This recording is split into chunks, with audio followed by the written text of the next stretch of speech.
In today's video, I'm going to teach you how to customize Shopify video slider layout and spacing. By the end, you'll know exactly how to control the width, height, text alignment, and spacing of your video slider so it looks clean and professional across devices.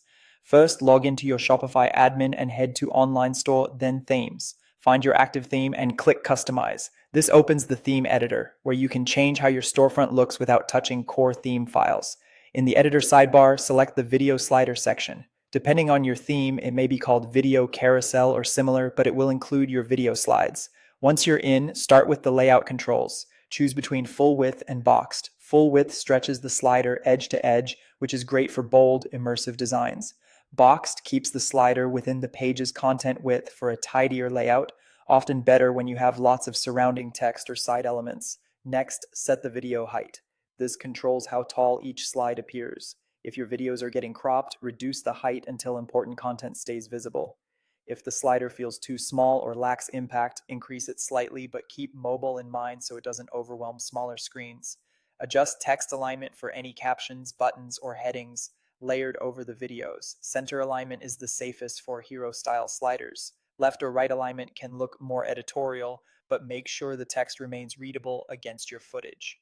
Now fine-tune spacing. Top and bottom padding adds breathing room inside the slider's container, pushing the content inward. Margins add space outside the slider, separating it from sections above and below.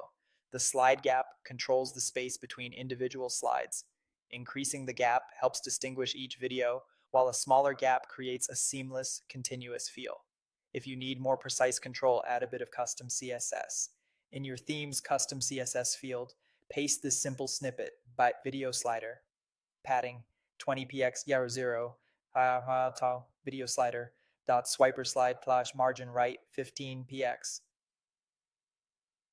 This adds vertical padding to the whole slider and a small right margin between slides. Tweak the values to suit your design. When you're happy with the changes, click Save. Then preview your store on both desktop and mobile. Use the device switcher in the editor or open your storefront in a new tab. Check that text is readable, videos aren't cropped awkwardly, and spacing feels consistent across breakpoints. And that's it. If you found this tutorial helpful, don't forget to like this video and subscribe to my channel for more Shopify tips and tutorials.